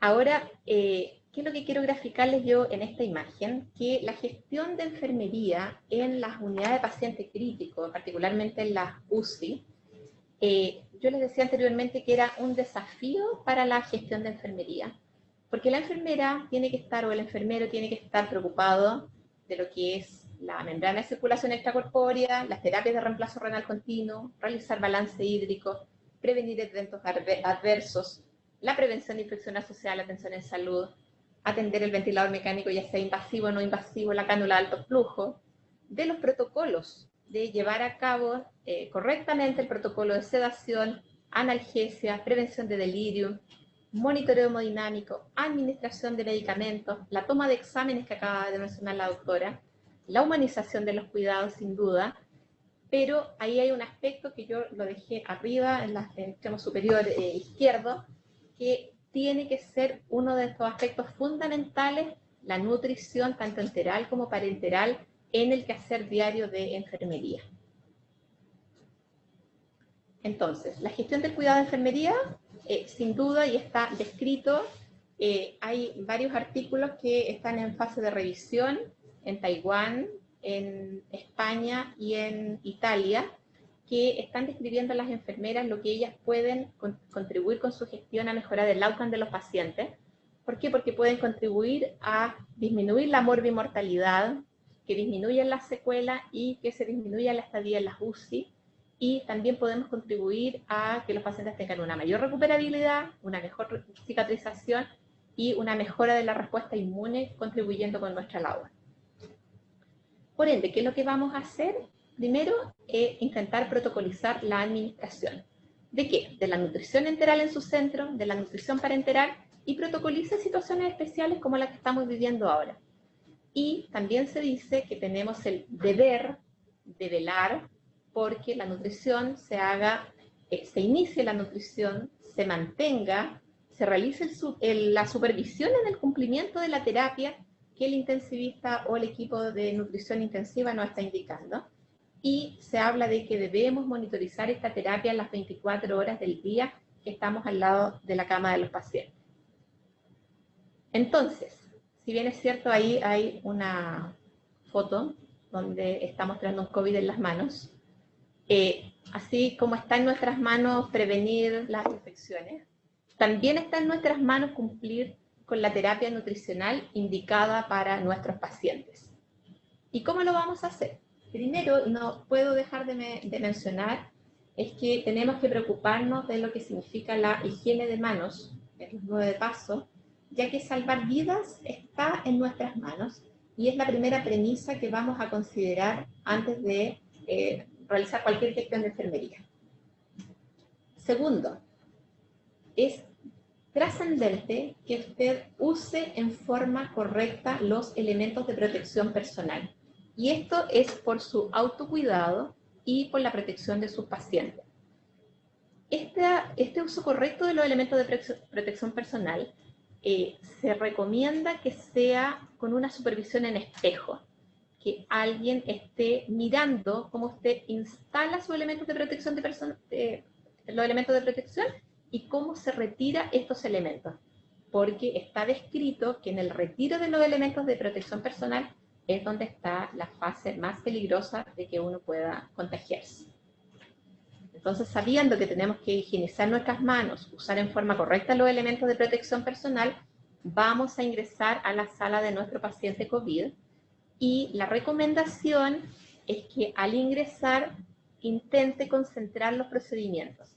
Si usted va a ingresar a hacer control hemodinámico, ustedes saben que en las unidades de cuidado intensivo el control hemodinámico se realiza muy frecuente, pero máximo cada 2 horas. Entonces, ante cualquier control hemodinámico usted va a hacer un cambio de droga vasoactiva, va a controlar al paciente, pero debe intentar concentrar la evaluación de su paciente, aprovechar de pesarlo, de medirlo, de administrar los medicamentos, de revisar su nutrición, revisar sus catéteres, revisar las sondas gástricas en el instante que está ingresando. Y, por supuesto, usted va a entrar con todos los materiales a la habitación del paciente. Entonces, la recomendación es que realice todos los esfuerzos para tratar de garantizar un soporte nutricional adecuado, ya que puede ser potencialmente beneficioso para los resultados clínicos y efectivo para reducir o prevenir las consecuencias. Entonces, en concreto, ¿qué vamos a hacer? En relación a la nutrición enteral, en el caso de los pacientes críticos, ya se dijo que la ruta de nutrición enteral es la preferida, que se recomienda su inicio las primeras 24 o 48 horas, y esto tiene que estar acompañado de estabilidad hemodinámica e idealmente sin alteraciones de la perfusión tisular. Su objetivo, ya sabemos que es mantener la integridad intestinal, modular el estrés, la respuesta sistémica inmune y atenuar la severidad de la enfermedad. Y también sabemos que, se dijo anteriormente, que el uso de la nutrición parenteral complementaria va a considerarse después de 5 a 7 días en pacientes que no pueden alcanzar más del 60% de las necesidades energético-proteicas por vía enteral. Entonces, ¿qué vamos a hacer nosotros como equipo de enfermería? Vamos a instalar una sonda nasogástrica. Vamos a comprobar la ubicación y no se olvide de dejar el extremo protegido, considerando que este paciente es un COVID-19. Mientras administra la nutrición enteral, se sugiere que mantenga a su paciente en decúbito, ya sea dorsal o lateral, en un ángulo de 30 grados durante la administración e idealmente 1 hora después de su término. Si usted requiere bajar la cama para efectuar algún procedimiento, por ejemplo, el cambio de la ropa de cama, que debiera ser el único procedimiento donde uno deja al paciente plano, pause la nutrición, pero no olvide reiniciarla cuando el paciente ya está en posición de 30 grados. Revise la fijación y la ubicación de esta sonda en forma diaria y por turno. Y esta nutrición enteral debe ser administrada por una bomba de infusión continua. revise constantemente la velocidad de infusión de la nutrición enteral. Ya la doctora dijo previamente que los pacientes prono, vamos a ver más adelante, es a una velocidad de 20 ml hora, los pacientes con membrana de oxigenación a 15 ml hora. Revise también y cambie la fijación de las sondas según la norma que tenga en su centro.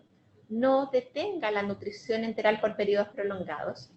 Y en caso de que exista una intolerancia a la nutrición sin un factor mecánico, ya la autora lo dijo, el residuo gástrico por una vez, se sugiere el inicio de prokinético, ya sea domperidona u otro que el médico indique, por vía endovenosa, y tal vez van a considerar ahí en ese minuto la instalación de una sonda nasoiliar. En relación a la nutrición parenteral, acá la verdad que hay harta información, yo les voy a decir lo más relevante, pero esta presentación les va a quedar a ustedes, por eso que es importante que la tengan. Es importante que usted verifique todos los correctos, su paciente, la dosis, la vía, la nutrición, la hora, la fecha de vencimiento, que puede parecer muy obvio, pero debe chequear la fecha de vencimiento de su nutrición. Si su catéter es multilumen, use un lumen exclusivo para administrar la nutrición parenteral.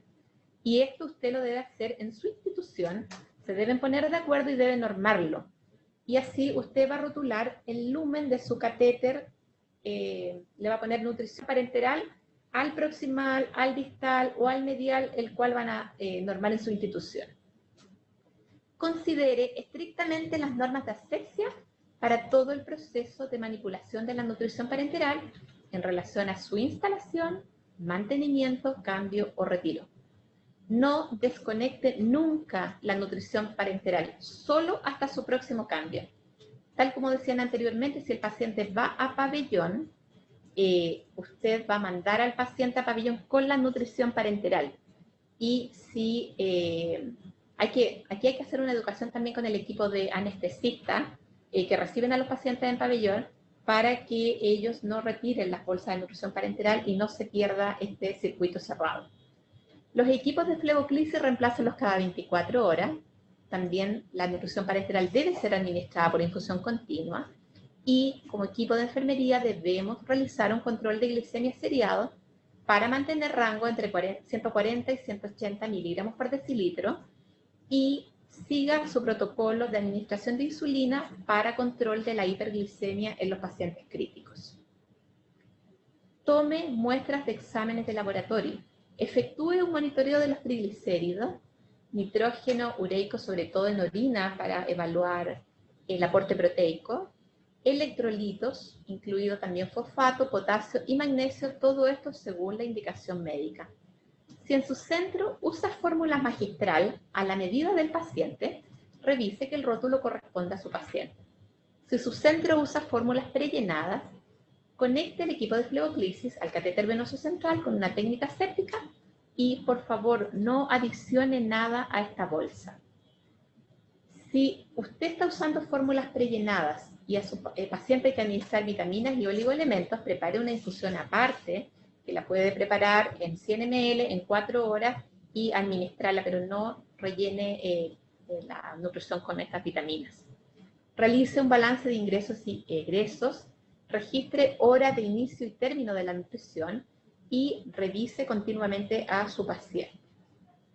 Entonces, acá yo les traje una imagen donde, bueno, ahora actualmente nosotros lo hacemos por ficha clínica electrónica, lo hace el equipo de nutrición, pero está la receta que se confecciona para la nutrición. Nosotros enviamos a preparar la nutrición parenteral o compramos las prellenadas, y una vez que esta nutrición llega, por ejemplo, en el caso de la nutrición magistral, hay que revisar los componentes para ver si coinciden con lo que efectivamente el médico indicó, y enseguida lo registramos en nuestra sábana de enfermería y así hacemos el círculo de calidad completo. Ahora, ¿qué sucede con el paciente que está en ventilación mecánica, en decúbito prono, con bloqueo neuromuscular y habitualmente con una sedación profunda, como bien dijo la doctora, con uso de propofol? Bueno, en este paciente se sugiere el inicio o mantención de la nutrición enteral durante la posición prono. Eso es un hecho.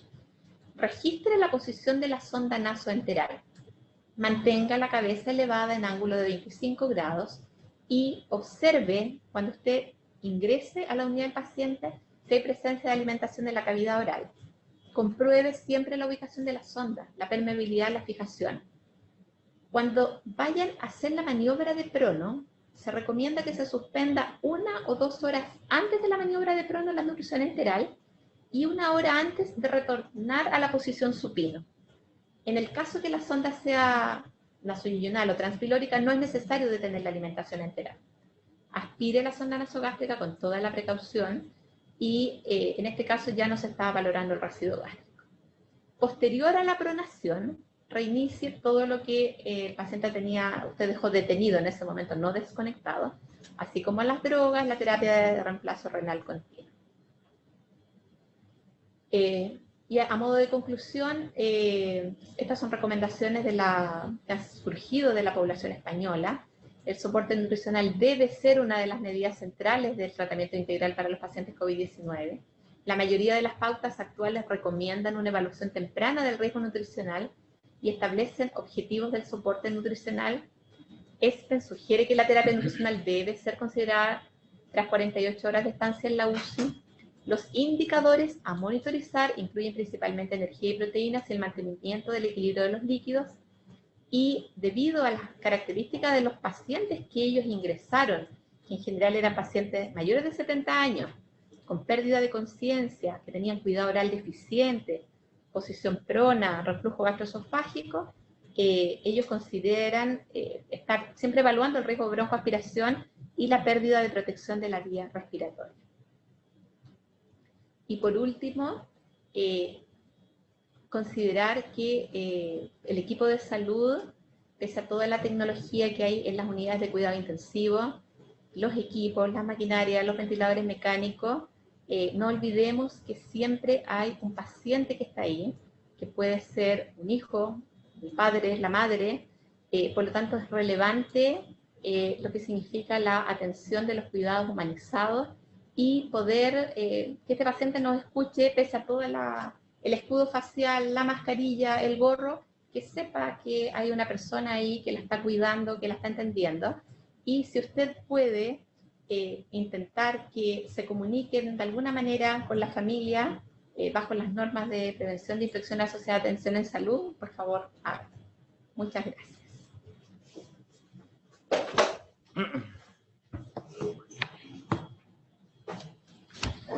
Bien, muchas gracias María Angélica.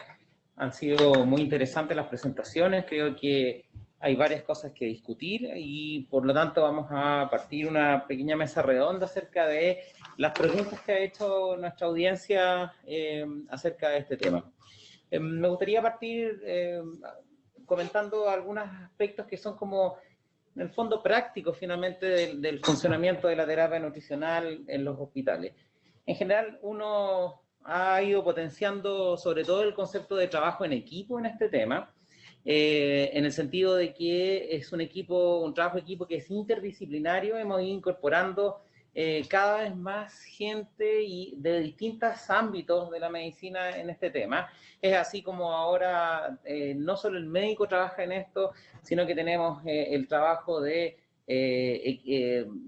tan valioso como de las nutricionistas que trabajan con nosotros diariamente. Y eso es súper importante considerar porque en muchos hospitales, sobre todo del ámbito público, probablemente los que trabajan en la unidad de cuidado intensivo en este tema son los nutricionistas, son los que están ahí muchas veces solos incluso, porque la doctora Paparito sabe mejor que yo que la disponibilidad de nutriólogo a nivel del país es bastante bajo, por lo tanto, las que se llevan la carga de trabajo en la evaluación, en el seguimiento, en la disputa muchas veces con los equipos médicos del manejo nutricional son los nutricionistas y son los que se llevan la carga. Entonces, valorar eso es súper importante, puesto que muchas veces el feedback que recibimos nosotros acerca de este tema son hechos por ellos y ellos son los que están ahí echándose al hombro toda esta pega.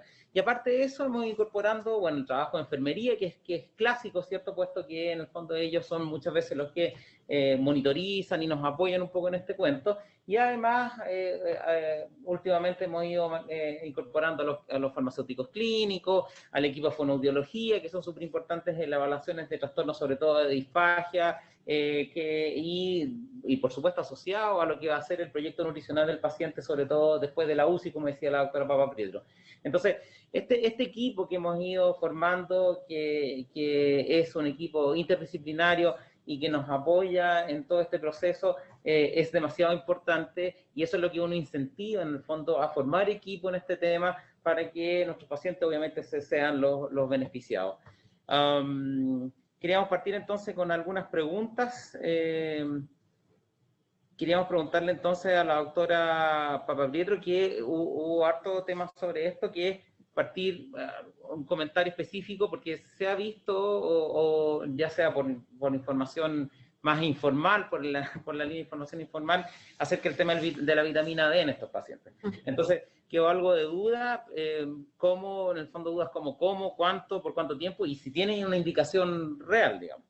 Bueno, primero decir que la efectividad de la vitamina D no cuenta, en el paciente crítico, todavía no cuenta con evidencia científica en general y específicamente en COVID menos. Pero hay muchos estudios que en N pequeño que han mostrado que suplementar vitamina D en pacientes deficientes ha diferenciado la evolución en más graves y menos graves.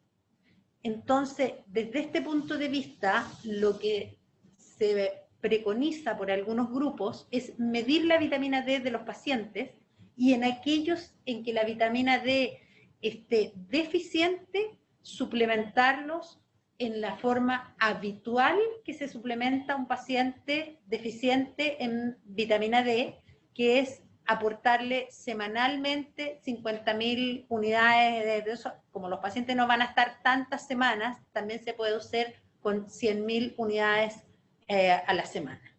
Hay distintos esquemas, pero ese es el más utilizado. Lo importante es que no se entienda que hay que darle vitamina D a todos los pacientes, sino que es algo que se puede hacer en los pacientes deficientes. Muy bien, gracias, doctora. Para María Angélica, el tema del COVID tiene mucha trascendencia en términos de lo que es el concepto de mayor contaminación al personal de salud. Por lo tanto, mucho de lo que hacemos es tratar de disminuir el riesgo de contaminación y de infección del personal de salud. Entonces, en este tema específico preguntan, ¿qué tal el tema del uso de alargadores, de manejo digamos, de las bombas o desde fuera del box? Es decir, en términos, ¿se puede, por ejemplo, pensar en que en nutrición parenteral o enteral podríamos hacer manejo de esto fuera del box del paciente? ¿Y cómo sería si es que se pudiera hacer? Claro. Bueno, a nivel de la División de Enfermería de la Sociedad Chilena de Medicina Intensiva, nosotros tenemos un grupo de trabajo muy activo, y el que los pacientes puedan estar monitorizados, ventilados desde fuera de las unidades, y esto lleva a poner alargadores, por supuesto previniendo que las personas no se caigan, pero también poder alargar las vías de los pacientes, porque uno tiene que incluso darlos vuelta. Hay experiencias en la Clínica Las Condes, hay experiencias en el Hospital del Trabajador, donde el sistema se montó y bajo, si ellos siguen las normas rigurosas de asepsia y antisepsia, la verdad que no debiera haber ninguna dificultad. En varios centros lo han realizado y con muy buenos resultados. Muy bien, gracias. Otra pregunta que se ha repetido harto, doctora Papaprietro, es el manejo de la hipertrigliceridemia. Hemos visto que en el paciente crítico en general, digamos, asociado o no asociado al uso de propofol, ¿cierto? Hay hipertrigliceridemia. Entonces, la primera pregunta es, usted hablaba del corte más o menos en 400, sí. Entonces, ¿qué hacer cuando, por ejemplo, un paciente tiene, no sé, 500 de triglicéridos? Y lo que también preguntan es, ¿qué pasa, por ejemplo, cuando no está con propofol? Porque a veces uno dice, ya, tiene 400, lo primero que hago es cortar el propofol. Casi como agarrándose de eso para solucionarlo. Sí. Pero cuando no es así, por ejemplo, ¿qué sugiere usted en términos de manejo de eso? La hipertrigliceridemia que no es secundaria al propofol está en relación a la inflamación. Por lo tanto, eso no. Entonces hay diferentes metódicas que uno puede intentar. Lo que de todas maneras va a resultar es hacer ventanas suspendiendo los triglicéridos por 2 días. ¿Por qué? Porque recordemos que la actividad de la lipoproteína lipasa para clarificar los triglicéridos se desatura cuando uno deja de aportar los triglicéridos. Entonces uno puede ir por partes, revisar el aporte de triglicéridos que está haciendo.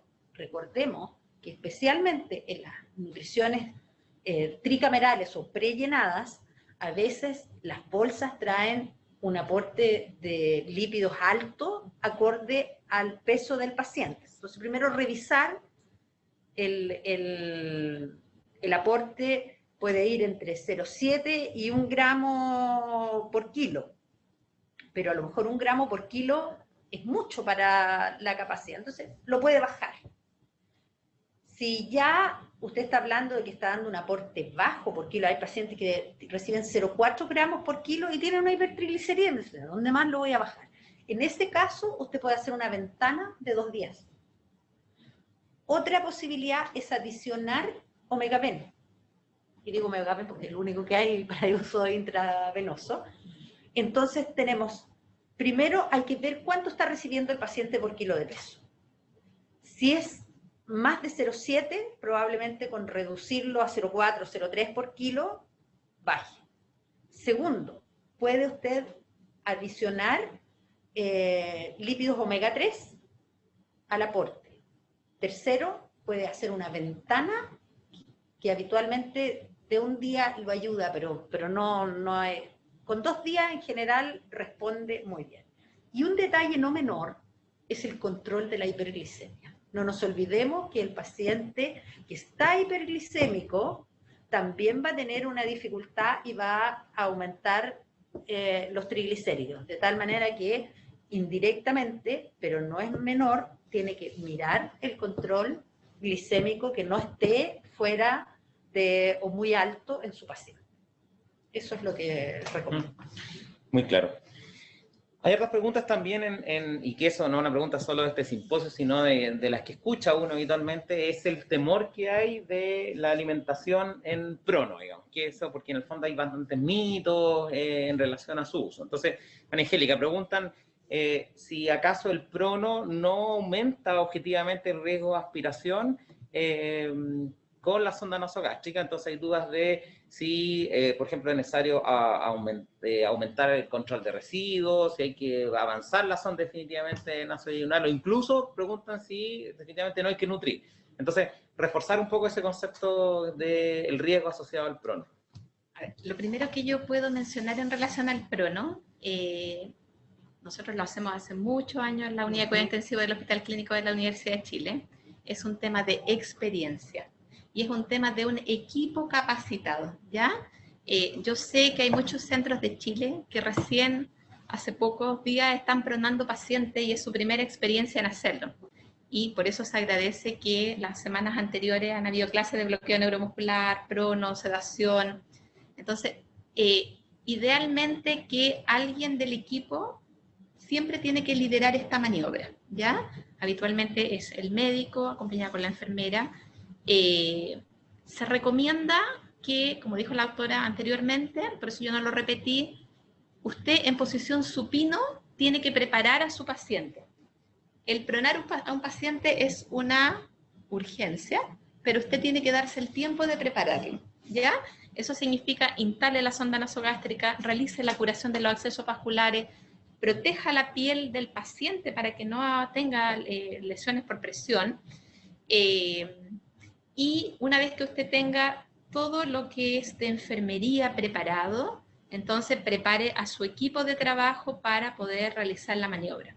una vez que usted ya tiene a su paciente en prono, ahí hay todo un protocolo también de enfermería, porque hay protocolo antes de la pronación, durante, mientras el paciente está pronado, y después para poder supinarlo. Mientras el paciente está pronado, nosotros tenemos experiencia de paciente en prono 1 día, 2 días, 20 y tantos días. Entonces, el manejo, yo siempre lo digo, es un desafío para enfermería, ¿ya?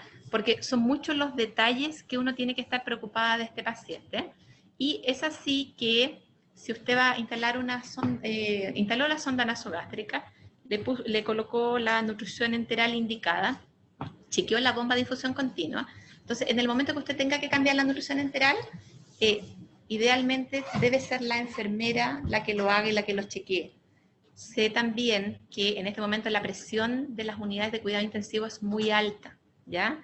Hay una enfermera por 3 pacientes en la mayoría de las UCI. Entonces, que yo pida que se encarguen de cada uno de estos detalles, yo sé que es mucho, pero al menos 1 o 2 veces en el día usted hágalo y chequéelo, ¿ya? Si usted mantiene al paciente en posición 25 grados, en prono, en esta posición del nadador, y tiene que estar haciendo, igual en este paciente se hace un cambio de posición cada 2 horas, está protocolizado que así sea, entonces es el momento donde usted aprovecha de mirar la sonda nasogástrica, el tubo orotraqueal, todos los elementos invasivos que tiene, y aprovechamos de ver, como yo dije, si hay presencia de secreción en la cavidad bucal o de esta alimentación enteral, pero la idea es que no manipulemos más allá la sonda ni estemos evaluando residuos, porque no es el momento de hacerlo. Si su paciente está bien, está estable, pero hay que sacarse ese temor que un paciente en prono no puede recibir nutrición enteral. Está indicada que sí lo haga, pero hay que hacerlo de la mejor manera posible, y eso lo da la evidencia, pero también lo da la experiencia. Puedo agregar que allá estudios comparando, no en COVID por supuesto, en paciente crítico, comparando el soporte nutricional en prono versus supino, y no hay diferencia en términos de riesgo de aspiración. Está puesto dentro de mis referencias en la presentación, lo pueden ver. Yo creo que eso es súper importante, porque en el fondo la forma de evaluar no cambia mucho. Yo creo que en el fondo uno debe alimentar sin temor. Los pacientes en general toleran bastante bien. Uno hace esto de la posición anti-Trendelenburg o Fowler, si es que uno tiene un poco de temor con eso, y simplemente estando monitorizando bien lo que se está haciendo, en general no debe haber ningún problema y ningún temor. Exactamente. Perdón, yo pienso que el tema de cómo se parte en prono y cómo se va viendo la estabilidad del paciente es lo que te va dictando cómo puedes ir progresando en el aporte, en este caso, de la nutrición enteral. No olvidar también que el paciente en prono defeca. Sí, claro.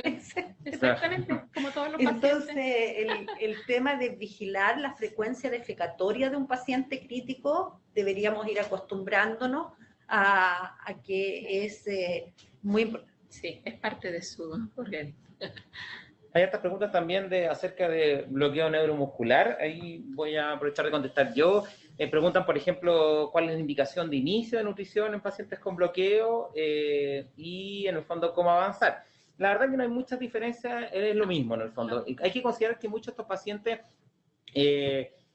se complican o hacen más hipoxemia incluso cuando ya están con alimentación. Entonces, en el fondo, el cambio hacia bloqueo neuromuscular no hace ningún cambio con respecto a la nutrición que están ya recibiendo muchos de ellos. Ahora, si el paciente de inicio está parte con bloqueo neuromuscular y tenemos que decidir acerca del inicio también de nutrición, la verdad que tampoco hay criterios especiales. En el fondo, el bloqueo neuromuscular, como su nombre dice, habitualmente afecta fundamentalmente la musculatura esquelética.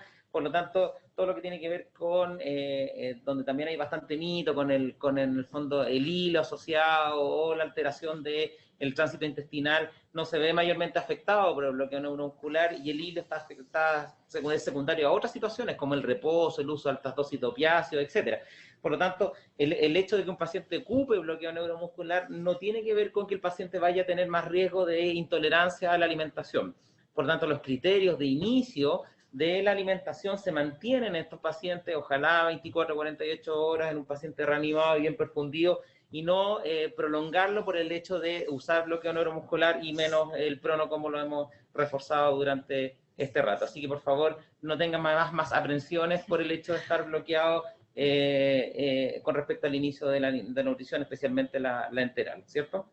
Doctora Karin, doctora Paprieto, dicen, ¿qué aprensión tiene usted con el uso de fórmulas para diabéticos? Ya sabemos que muchos de estos pacientes COVID andan peor, ¿cierto? Si tienen diabetes, puede haber más pacientes diabéticos probablemente en el contexto de falla respiratoria, intubados, estos pacientes que tengamos que alimentar. Entonces, considerando que, por ejemplo, muchas de estas fórmulas para diabéticos tienen mayor proporción de grasa en términos de lo que es el consumo de CO2 y esto en términos del manejo ventilatorio de estos pacientes, ¿qué opinión tiene eso en este tipo? Nosotros tenemos buena experiencia con el uso de fórmulas para diabéticos. Habitualmente nosotros las incorporamos después de haber verificado, por ejemplo, que el paciente ya haya defecado. Las usamos de rutina en nuestra unidad de pacientes críticos y yo creo que son una buena contribución.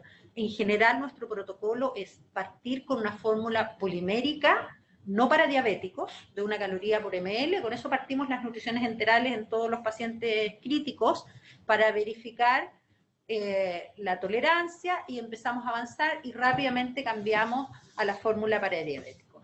El partir en un diabético con la nutrición enteral inicial, con una fórmula no especializada, no le va a aportar una cantidad de hidratos de carbono que lo vaya a descompensar, dañar, ni nada por el estilo. Pero sí nos permite evaluar la tolerancia y rápidamente cambiamos a la fórmula especializada para diabéticos. El tema que tengan mayor grasa no constituye en nuestra experiencia, ni tampoco en la literatura, ninguna mayor complicación, ni tampoco mayor frecuencia de diarrea.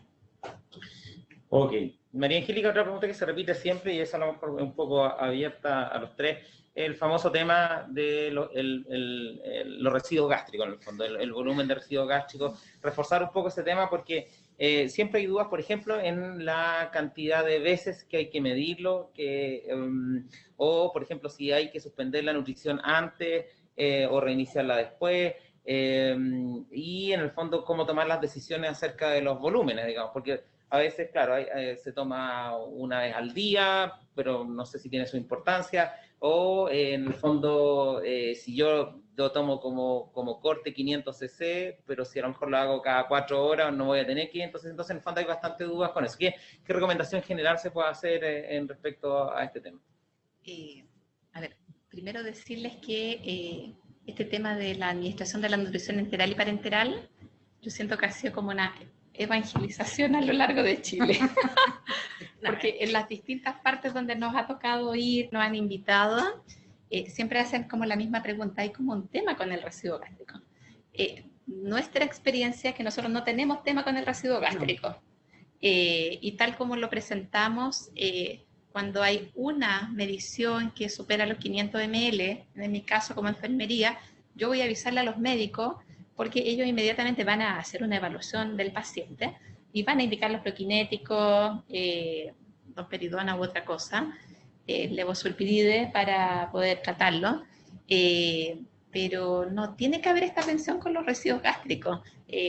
Quedó como, yo siento un poquito en la antigüedad, que había que medir los residuos gástricos, incluso, no sé si ustedes lo escucharon, pero antes como que se reinfundían estos residuos gástricos, estas cosas así como tan terribles, pero no se sugiere el tema de andar midiendo residuos gástricos, y solamente uno tiene que evaluar el paciente como un todo. No sé si el autor está de acuerdo conmigo, pero no es eso lo que prima, es la evaluación global del paciente la que está de por medio.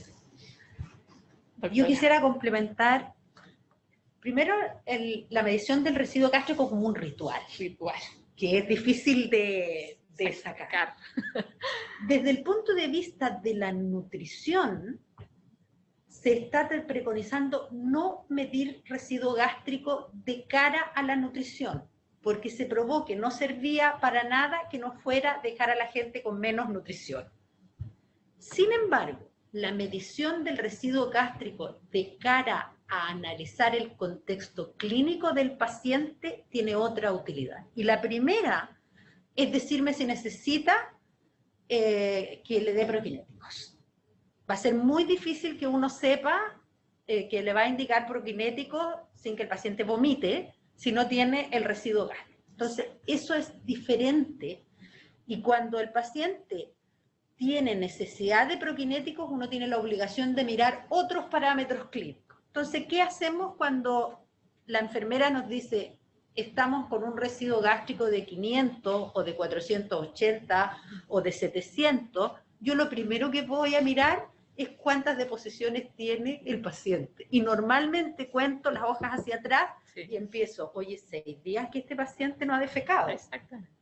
Entonces, la utilidad del residuo gástrico para nutrición, para dar nutrición, se está tratando de sacar. Lo otro importante es que si yo veo un residuo gástrico elevado, lo que voy a hacer no es suspender la nutrición enteral, voy a intervenir.